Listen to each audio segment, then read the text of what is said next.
Welcome back. It's August the 12th, International Youth Day, and this year the focus is on Click to Progress, youth digital pathways for sustainable development. And the Nigerian population is replaced with loads of youths. In fact, the young people comprise the majority of the population. But what are we doing with this energy, this useful strength? That is going to be our focus today on the program, especially with the level of innovation around the world. We've been joined in the program by literally a team of gentlemen and ladies. So let's begin to bring them in. From our booth, from via Zoom, we have Nana Kazaure. She's an entrepreneur and media consultant and former spokesperson, Obidati Presidential Campaign Council. We also have joining us via Zoom, legal practitioner and 2019 presidential candidate of the defunct National Interest Party, Eunice Atwejide. We also have joining us from our Abuja studio, Mr. Abu Andrew, chairman of the Progressive Forum and member of the All Progressives Congress, as well as country director, Africa Youth Leadership Improvement and Crime Prevention Awareness, Andrew Enatomen. Is also a member, Nigerian Civil Society Organization, and member of the People's Democratic Party. Gentlemen and ladies, thank you so much for coming on the program. So, let's begin with our guests on Zoom. Joining us, Nana Kazaure. Let me start with you on this particular one.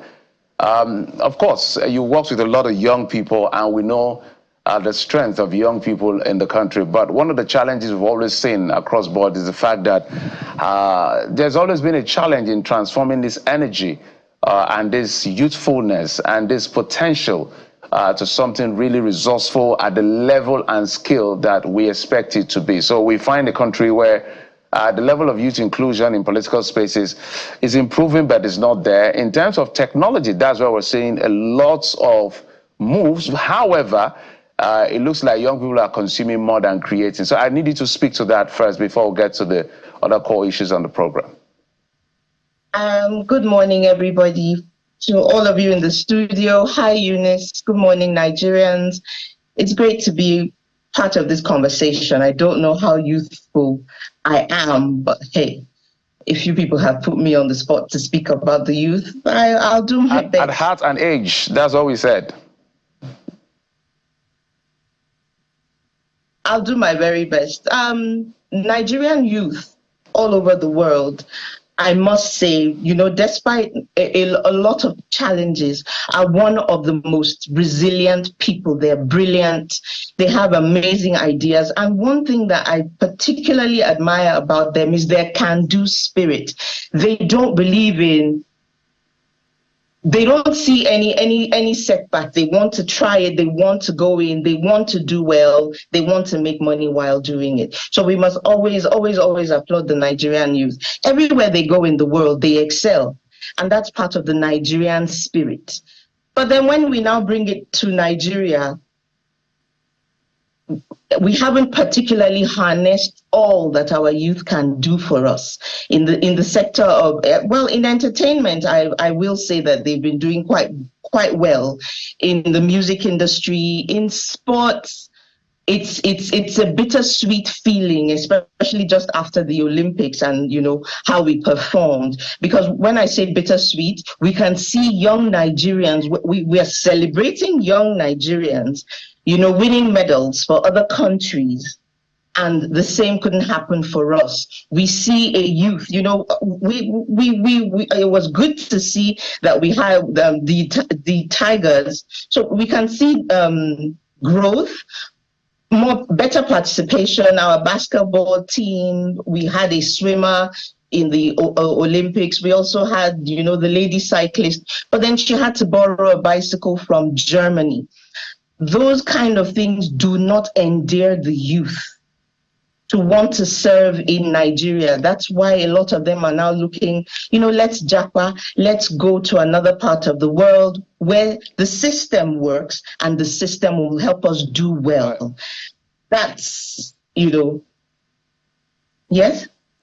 Yeah, you can land on your thoughts. You can just land on your thoughts, please. Yes, there's a lot that has to be done. They have a lot of ideas. They have brilliant ideas. Some of them want right now to go into agriculture. If you sit down with them, they want to start, but then the government needs to support them. It's not just about bags of fertilizer. Can we begin to see mechanized farming? When you enter all these transport companies, I don't know if it's okay to mention the names of, it's a lot of youth. A lot of them are highly educated. Many of them have their degrees, but then they can't be gainfully employed. Then unfortunately, another thing that we've seen over the years is the ease of doing business. In Nigeria, interest rates are sky high, from 30 to 35%. So we need to encourage our youth more. There needs to be better government participation and engagement, because our youth are here and they're the future. All right, let me bring it to you, Eunice Atuejide, on this particular one, because we're going to compartmentalize this conversation across sectors as much as time will allow us. But we've seen that there's a space that has not been rigged against the youth, so they've taken over, which Nana mentioned, which has to do with entertainment. But in the political space, the young people are struggling. But before we come to that political conversation, she'd mentioned something about the japa syndrome. Youth are the vanguard of this because they are discontented. Sometimes their dreams are not coming true, but some have chosen to stay to make the most out of it. How do we reverse that trend from where you sit and to encourage young people to still believe in the country, even though it's perceived as not working? For me, it comes to governance issues like my sister Nana alluded to. We don't have a system that allows the young Nigerians to thrive. And it is almost impossible to get people to stop wanting to japa without, first of all, organizing ourselves so that our polity works and allows the young Nigerians the opportunities they need to thrive. I believe that the government needs to begin to look at ways to directly make lives livable for the young Nigerians, not the so-called increasing funds that are given to governors or local government areas, but actually looking for ways to implement strategies that would significantly educate and employ young Nigerians. Those opportunities are not going to come because the federal government is putting more money into some state governments or local government areas. It's more about implementing policies and opening the space, both in terms of allowing more money to come into the hands of young Nigerians, reducing the interest rates, not this funny education loans we've seen that the criteria to even get them is almost impossible. Like, it's almost like we just wanted to entertain ourselves and bring something called education loan, but really it's not something that is going to get into the hands of the young Nigerians or make their lives even remotely better. So for me, in order to stop this japa syndrome and increase the opportunity for even those of them who have already jackpot to begin to come back home, we need to begin now to create a system that actually shows that we are truly now invested in making the lives of young Nigerians generally, a lot more livable. I don't think we're going to reverse the japa syndrome by keep the talk we are doing. It's more about implementing ideas and policies that will allow them to see that truly the opportunities are now there and they can access them.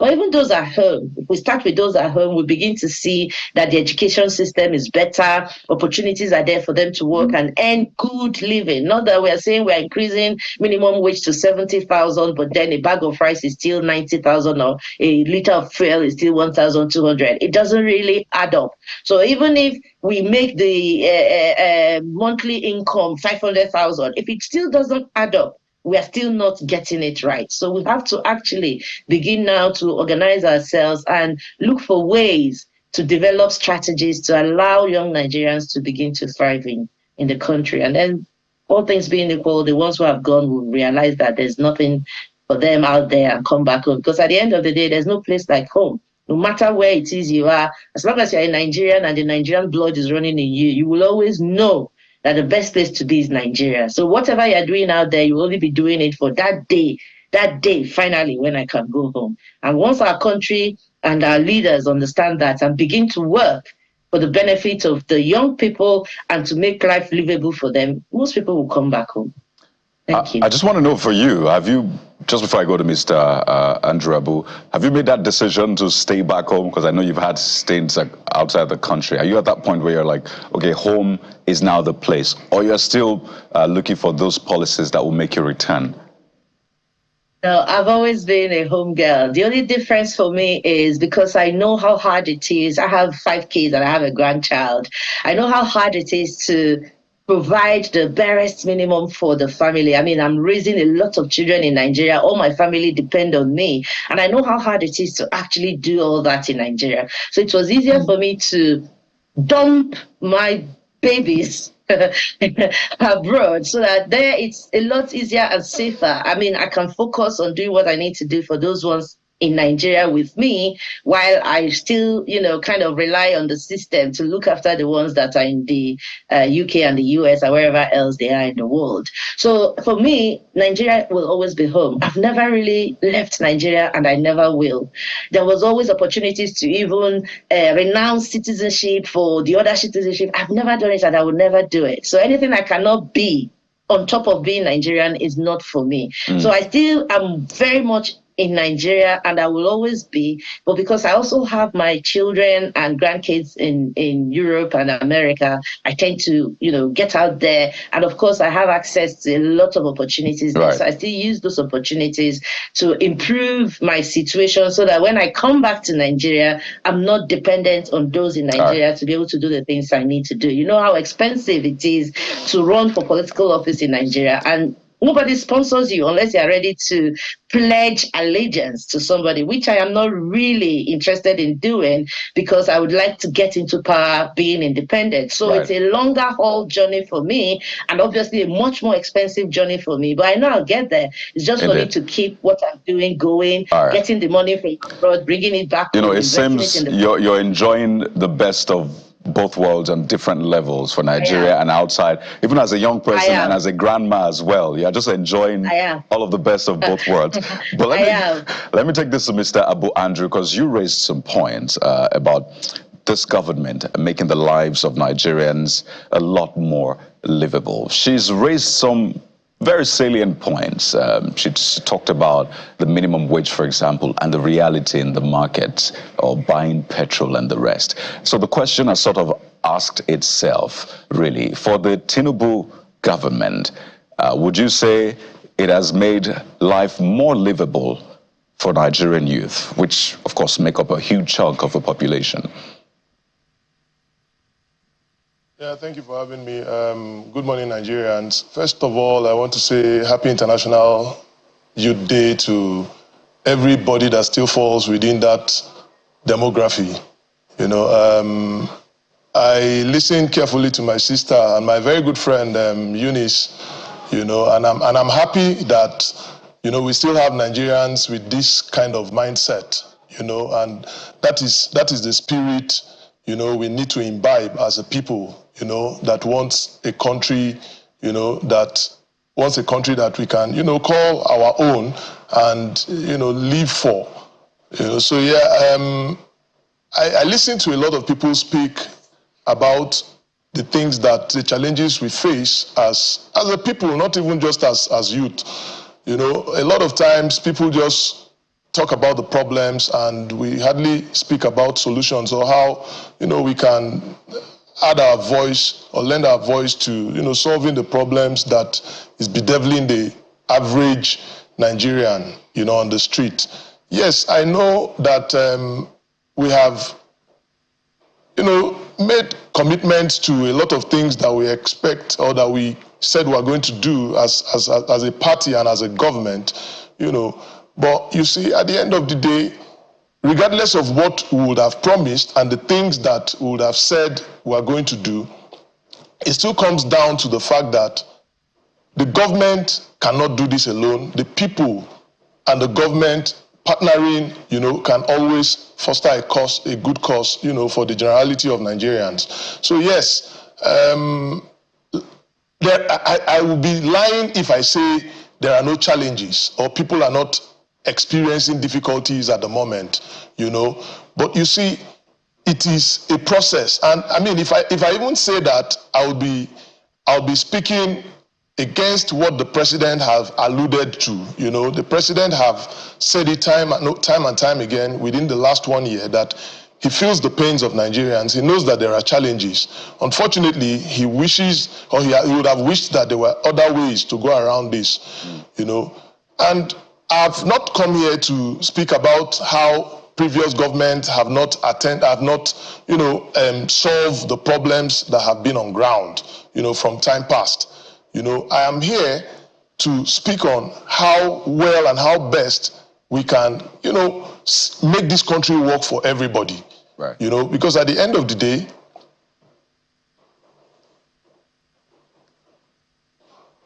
all right, you know, because at the end of the day, yeah, you can land on your thought, please. Go ahead. Okay, yeah, so because at the end of the day, Nigeria is the only country we all have, and we must ensure that this country works for everybody, you know. So I'm here to speak as a Nigerian, not just as a party man or a supporter of this administration, but to see how we can all partner together to put Nigeria where, you know, in its rightful place, so to speak. All right. Let me take this to Mr. Enentomen. The essence of this conversation is to really track how far we've come as a country, particularly for the young generation. They keep saying the good old days.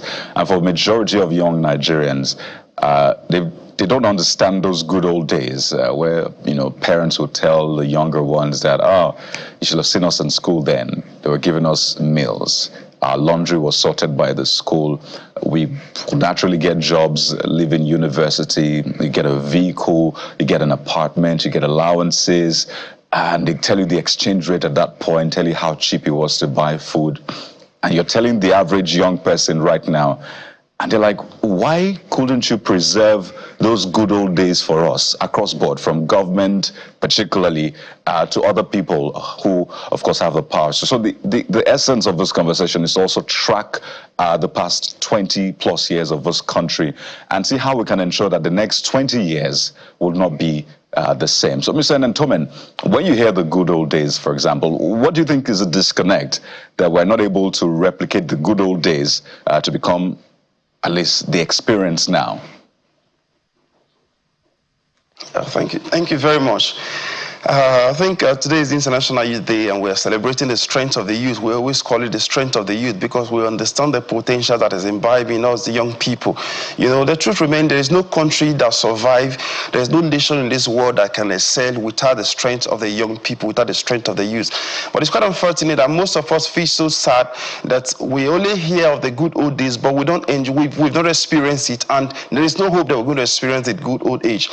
At times I begin to wonder that if these are demographic, these are generations experiencing what we're passing through right now, what's the fate of the upcoming generation? I used to pity for them because I don't even see anything good coming for them anymore. We are doing everything possible within our reach as young people to harness the potential within us. But it's quite unfortunate that even our elders, our fathers, our forefathers, our leaders that we're looking up to, that have enjoyed the good old days, they seem to intentionally disconnect us from the hope that we tend to look up to.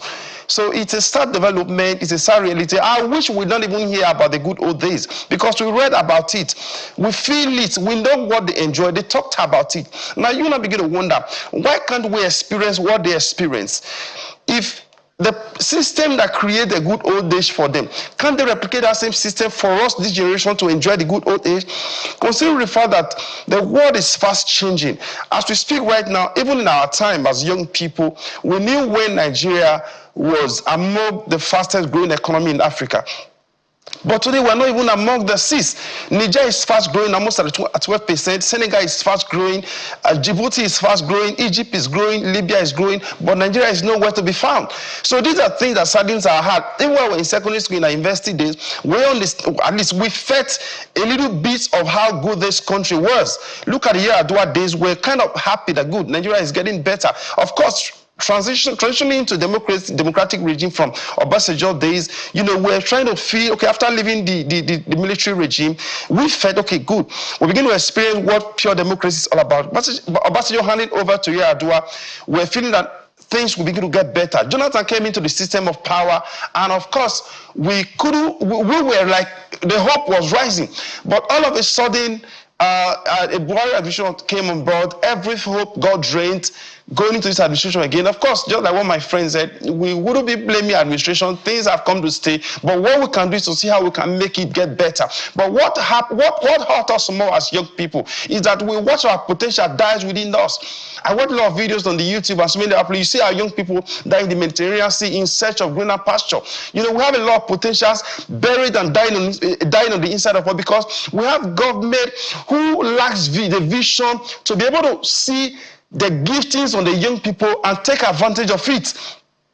We have young people who are good in technology. We have the entrepreneurial young people who are self-motivated, who are good in entrepreneurship. We have young people who are tech savvy, who is maximizing these potentials of these young people. These are young generation, young Nigerians. They go abroad, other developed nations. They are taking advantage of our young people. How do we harness the strength of the young people and the government make use of them for the development of this country? These are things we should be looking about. Of course, we've already missed it from previous administrations and going into, we don't even know what's in it for us in the future administration. But at that, where we are now, do we need to be looking at the good old days? Of course, we cannot reverse the clock of time, but we can at least take advantage of the present strength of the young generation. Nigeria youth constitute over 52%, 50-something% of the voting population. How do we maximize that strength? In the agricultural sector, in the oil and gas sector, in the sports sector, in the aviation sector, in the technology sector, every single sector. In the infrastructure, how do we maximize the strength of the youth? How do we click the dots together? There are ministries, there are agencies, there are parastatals that directly talks about youth involvement in government, the things that the youth should do. How do you mix the dot of all these agencies together? How do you develop young people across board? How do you bring them around table and bring out the potential, place them in different sectors, spread them across the stage, spread them across the group, so that they can bring in the real potential they have for the advantage of the country? So it studies are hard that we watch our young people die away with the potential that is embedded on the inside of them. So the government have a lot of things to do so that we don't begin to regret that why didn't we come to this world on time? Because they enjoy it, they tell it to our face, but they are denying us the privilege of enjoying what they've enjoyed. These are the things we talked about. Now, of course, we can't shift it into federal government, but even at the state level, if we miss it at the federal level, can't we get it right at the various state level, at the subnational? How do we harness the strength of quality people to begin to govern us? How do we bring young people on board to be involved in decision making, in political processes? How do we make the subnational level so effective that young people begin to be involved in governance? If government is so expensive, politics is so expensive, how the government deliberately ensure that at least you make young people fall in love with government, if possible through party politics? Make subnational level, give them privileges, give them the percentage of race. I think last administration talked about giving some certain percentage to young people. Of course, most political parties actually practicalize that in terms of cutting down the cost of buying for purchasing of forms so that young people can fully involve in government. So government needs to begin to see all these things and take advantage of it so that our young people don't begin to die with their potential, so that other international community don't begin to harvest our young people out of this country. We have a lot of potential natural resources buried in this country. We need the government to take advantage of it. All right, let's take it to the ladies. Let me start with Nana. One of the things I want to find out from you is whether or not the Tinubu administration, for both of you ladies, if you can answer that, is prioritizing exactly what the young people want to see. Because the government has always said the young people are a priority. We were talking to the Minister of Youth the other day. We saw that the budget was barely over 200 billion naira. And we have some youth representation. The Minister of State for Youth, the Minister of Youth, Better Edu is now suspended, a couple of others, just a few of them. And then the issue of the NEL fund that has now been approved, and some students will understand are getting access to that fund. They have an exposure of over 35 billion. The Ministry of Communication, the minister also spoke about what he calls the 3MTT, that is the 3 million talent, something like that. He talked about raising those talents, about 3 million of them within a particular period. And there has been some disbursement, according to the government, or earmarks for SMEs. So these are some of the efforts of government at that level. But when you look at it, does it speak to the fact that young people are prioritizing, or the president is actually crossing the right T's or dotting the right I's? Well, a lot of the time, what you get to see when you speak with youth, and it's not a lack of, Nigeria does not lack policies or lack ideas for youth empowerment, youth development, and the list goes on and on. But the problem is, how come we never see the impact, immediate impact? We hear about it, we see it, but then there's a difference between what you say and what you do. Now, we must always understand that there's a disconnect between government and its youth. Because a lot of the time, what you see is, in fact, just recently, the 10-day protest, you can see that there's an act of defiance. People, the youth are restive. The youth want answers. And after the president's speech, what do you see? They feel very let down. It did not alleviate their fears. It did not come, and so, no, if you asked me a very direct question, has the APC been able to harness or, no, I don't think they've been able to. They need to be more grassroots oriented. They need to think about what's happening at, governance also has to be local. And a lot of do the youth even trust the government? That's another thing. Has the government been able to say, have they been able to earn the trust of Nigerian youth? The word is there on the street. And the answer is no. The government isn't doing enough. I'm not saying they're not doing anything, but I do not think that they're doing enough. There's still a lot to be done. Mrs. Eunice, let's come to you. The same question I did ask Nana on this one, whether government is really crossing the T's and dotting the I's, or there's something they're missing, because she's saying in the immediate term, nothing seemed to be happening. What I was trying to remember, I think it's 3 million technical talent of the Ministry of Communication. I want you to speak to that. Yeah, thank you. To my mind, like my sister rightly pointed out, there is a very serious disconnect between this government and the Nigerian youth.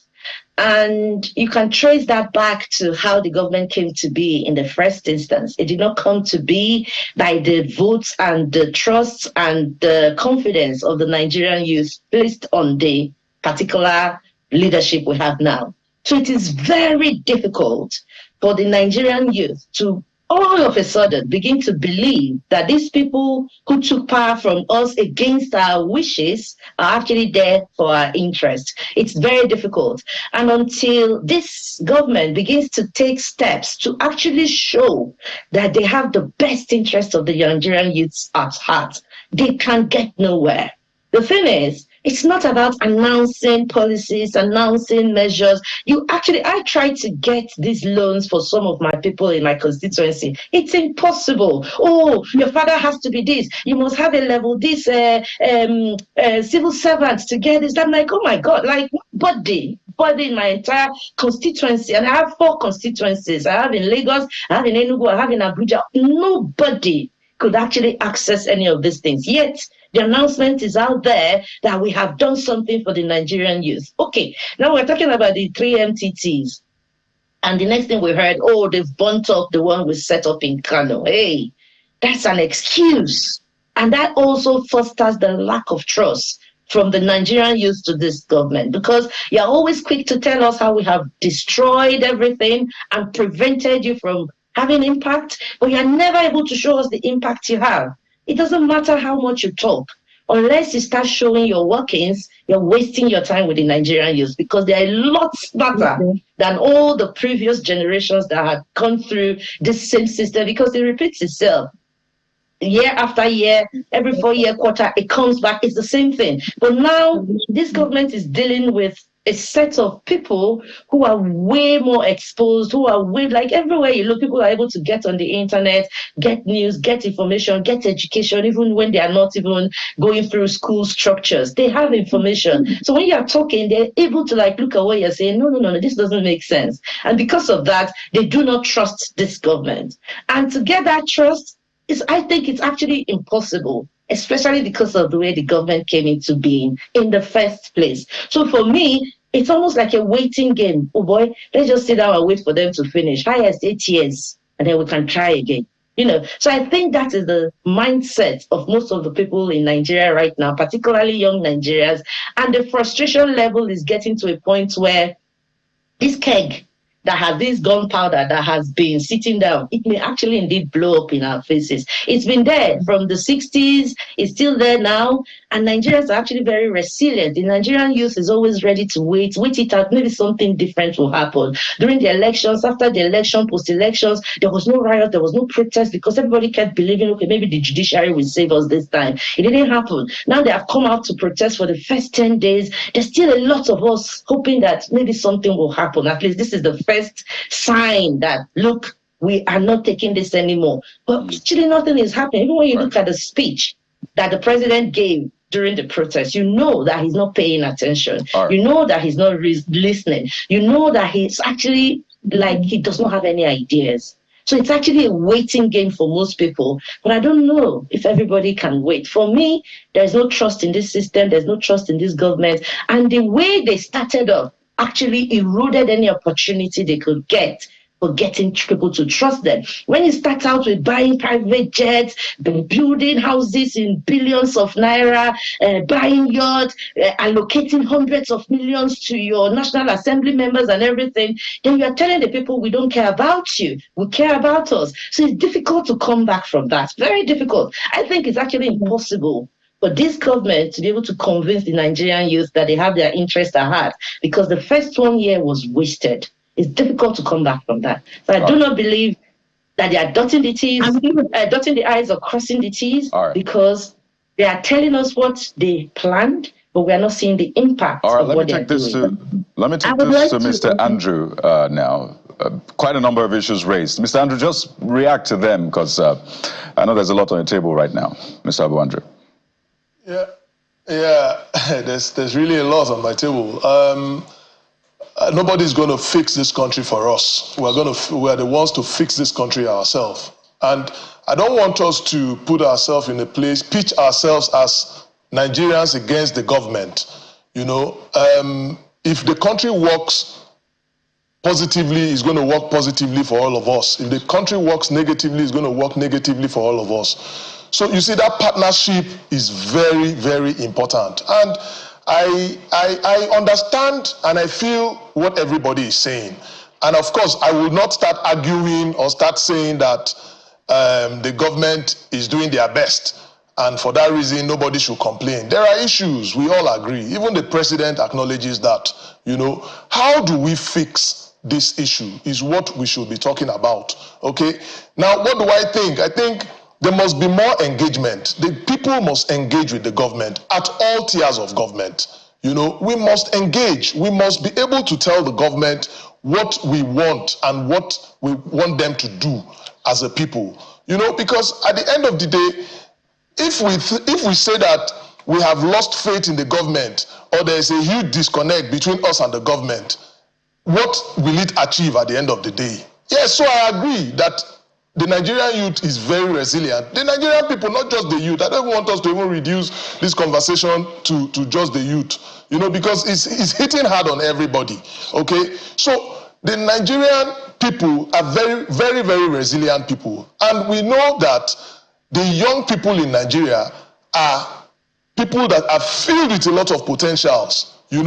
They've squeezed water out of stone in a lot of times, and can this country work? I fall within the category of people that believe that this country can work.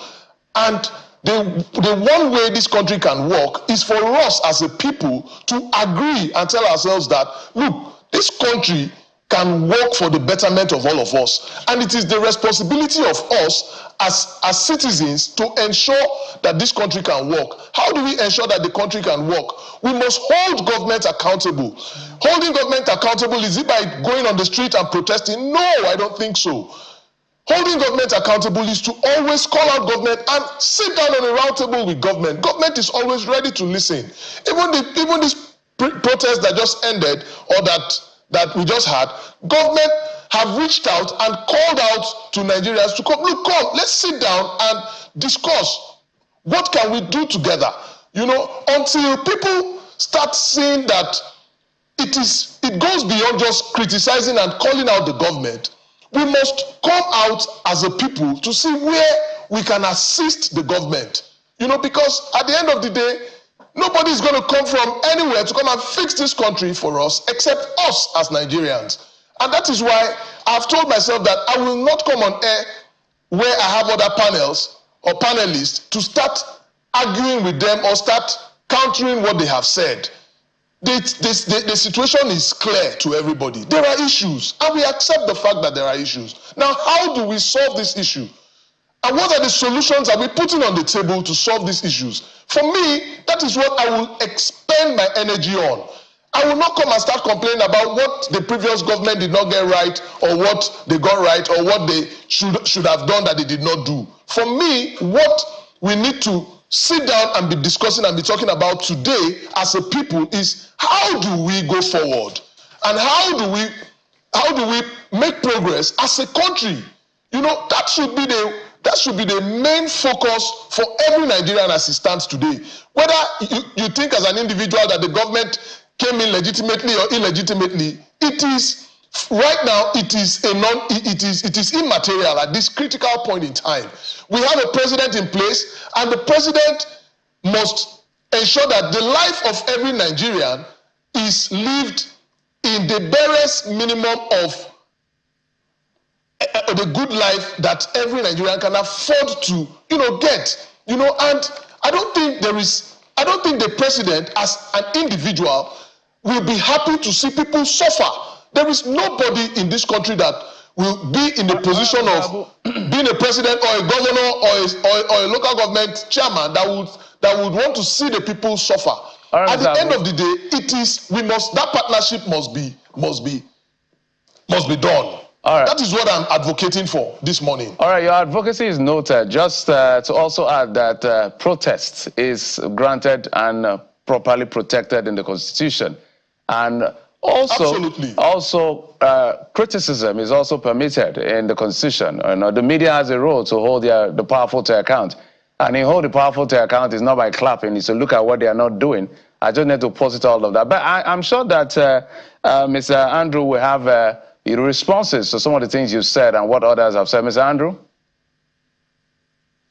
Yeah, thank you very much. I like my friend Andrew, my very good friend. Most times, one thing about young people, where we are different from the older generation, it's we speak truth to power, irrespective of who's also involved. Like if you see me criticize my political party on air, most times you like, how use this harsh on your political party? Because that's who I am. I'm an activist. I'm a social critic. So I should speak truth to power, because if it's affecting the young people, if I am being hypocritical because I have political affiliation, because of emotional attachment, religious, cultural affiliation, it's totally affect me. It will affect the upcoming generation. So just like what my friend said, I think I want to put down some solutions. I hope the government can listen to some of this. So one, the government to invest in education and skill development is very important.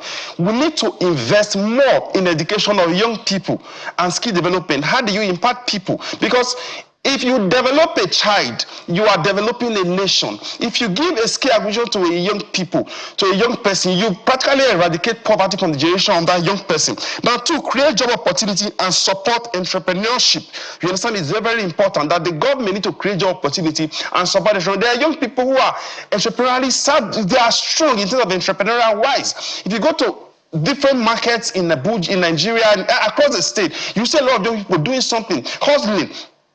Go to Lagos, you see young people who are very hardworking. You see one thing I always tell people, Nigerian government is so lucky that our citizens are not lazy. So why not take advantage of that strength, of the strength of those young people? Invest in them, because invest in their entrepreneurial skills. When you go to market, you see young people who are doing well in various businesses. Encourage them, give them soft loans without, if as 0% interest loan. Let them feel involved in the government. Let them feel involved that they are recognized as citizens of this country.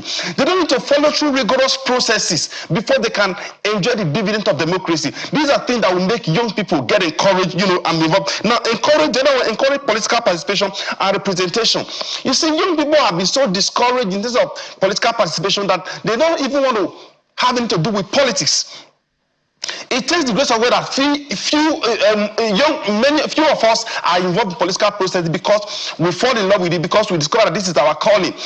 But we are doing so much work at the background with young people to see how we can bring in more young people into the corridors of power.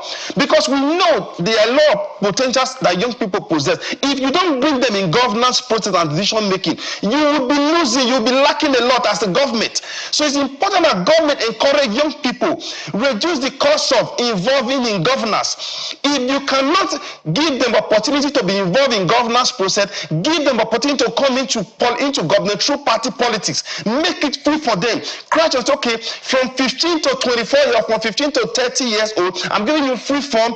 Give them opportunity at one level, at SGA level, at the senatorial level, even at state ESCO. Let them bring in their potentials. Invest in the potentials of young people. With this, government will be able to harness the opportunities surrounding young people. Another thing that government need to do is provide partnership and leadership training. Government need to set up various leadership hubs across the 6 geopolitical zone, across the 36 states of the Federation. Set up leadership hubs. We have national orientation agency. The way it's being spread down to the local government level, set up various leadership hubs like that at the various state, at the various senatorial level. It's going that young people, you begin to harness young people and take them out of various social vices and begin to put them into leadership position.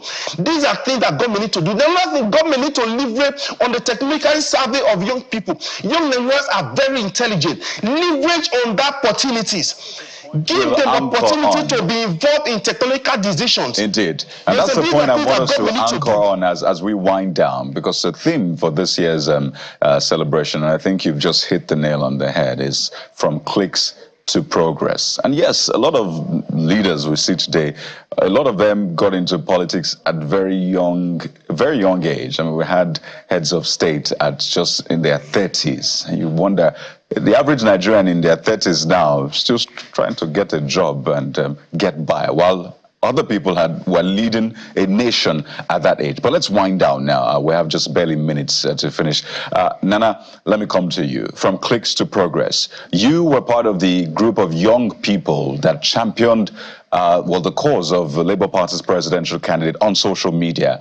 And that was quite a movement. Well, now, questions are, how do you harness all of that for development, for progress in Nigeria? Questions about now the bots that we see online, anything can just trend because someone somewhere is behind that and all of that. How can we translate all of the cliques? Because that's where you find a lot of young people now to progress as we wind down. Absolutely. Where, social media is here to stay. Social media is a driving force everywhere in the world. Some people, you don't even need to have a shop. You can have a virtual shop. So the way that we can harness it is, I will say it again, the young man in the studio was talking about being solution driven. One thing I'm going to say is that he has even shown more passion than the president speaking to these matters. Number one thing I'd like to say is that why buy $100 million jet? Why not flip it?